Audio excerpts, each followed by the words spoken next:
Berdiri sosok hitam dengan badan setengah pinggang sampai kaki aja di depan Leo.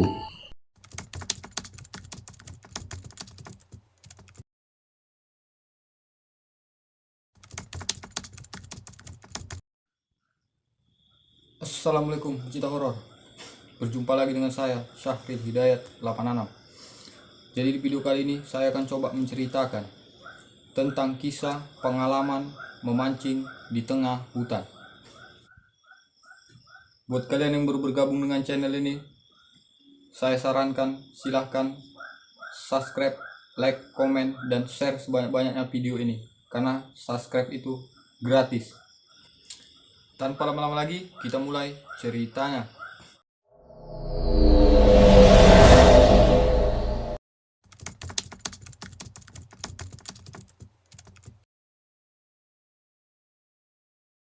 Cerita berawal pukul 13.00 dan rombongan pemancing sudah sampai ke rumah Leo tersebut. Dan memang seminggu sebelumnya Leo dan 4 temannya sudah merencanakan untuk berangkat pergi memancing. Jadi mereka ini merencanakan untuk pergi memancing ke sebuah tempat yang tempat tersebut memang terkenal masih hutan, rimbun, dan banyak pepohonan dan lumayan jauh dari pemukiman warga sekitar.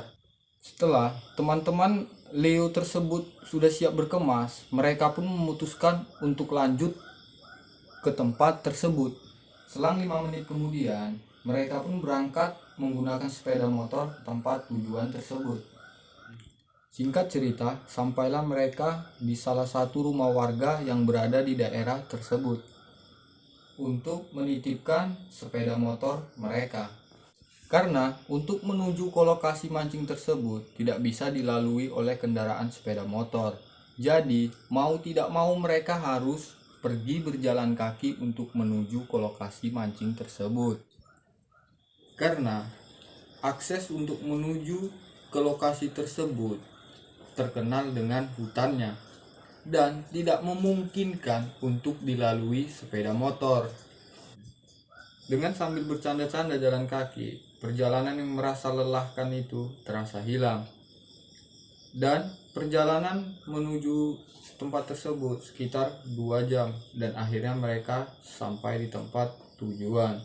Tempat mancing ini sebuah rawa yang kira-kira lebarnya sekitar 250 meter persegi. Dan kalau buat orang yang tidak tahu, pasti pikir tempat ini ada buayanya, dan jawabannya memang ada. Tapi untuk tekad dan pegila mancing seperti mereka ini tidak akan pernah takut sama yang begituan. Padahal lari kalau memang ketemu. Oke, kita lanjut lagi ceritanya.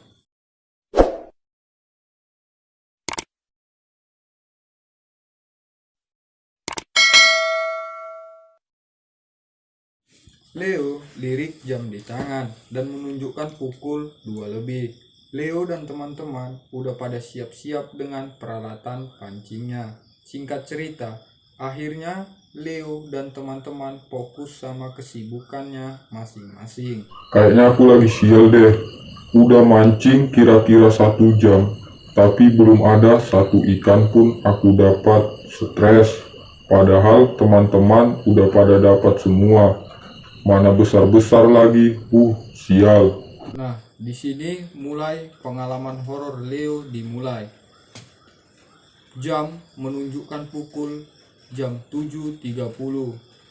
Dan tiba-tiba Leo melihat bayangan samar-samar hitam yang melintas tepat di tempat mereka memancing itu.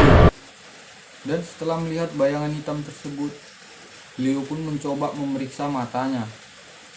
Apakah dia yang salah melihat atau bagaimana? Dan akhirnya Leo pun penasaran. Leo berniat bertanya kepada teman sebelahnya untuk memastikan penglihatannya itu. Coba kamu lihat di tengah rawa. Apa yang kamu lihat?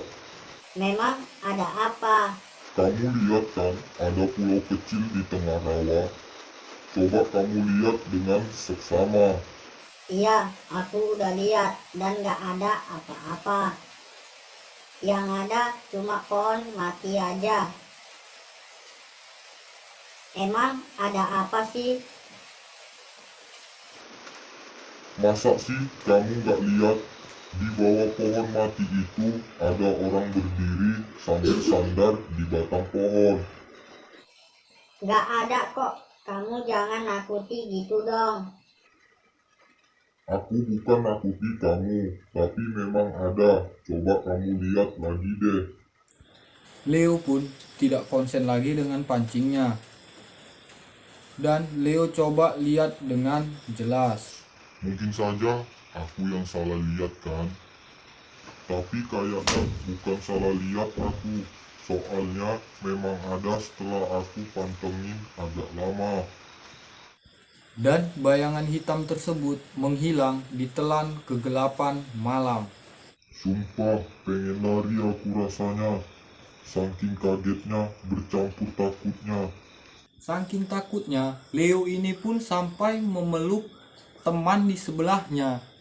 Dan temannya pun kaget sambil marah-marah dengan Leo. Ada apa sih kamu? Bayangan tadi terbang ke hutan Ar. Biar dibilang kuncen paranoid, tapi kalau udah nyangkut urusan gini, aku juga takut bro. Kan aku tadi sudah bilang kalau ada sesuatu di tengah rawa-rawa. Ah, kamu jangan bikin takut aku lah.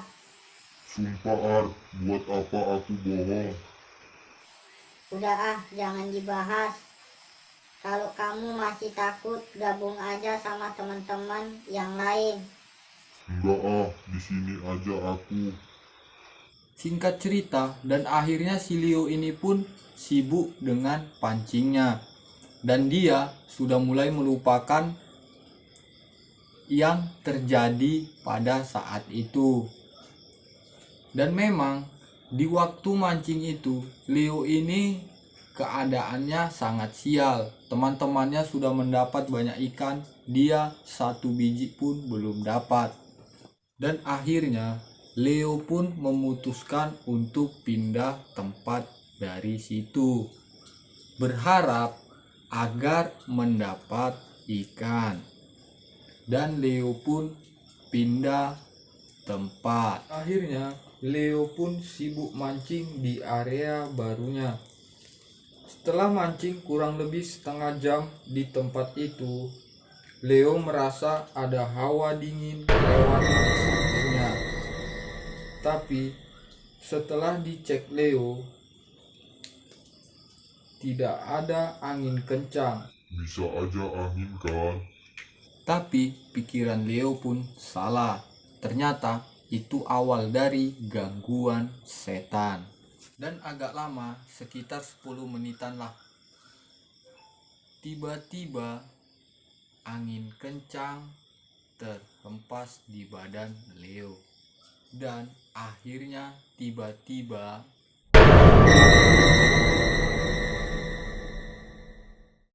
berdiri sosok hitam dengan badan setengah pinggang sampai kaki aja di depan Leo. Dan itu sangat jelas. Gimana nggak jelas? Orang dia berdiri kira-kira 1 meter di depan Leo tersebut, dengan melayang-melayang di atas rawa. Saking kagetnya, Leo pun sampai pingsan di tempat, sampai nggak ingat apa yang terjadi setelah itu. Setelah Leo siuman dari pingsan itu, ternyata Leo sudah berada di rumah penduduk sekitar. Dan Leo pun ceritakan apa penyebabnya sampai pingsan. Dan menurut penduduk sekitar, setan yang mengganggu Leo tersebut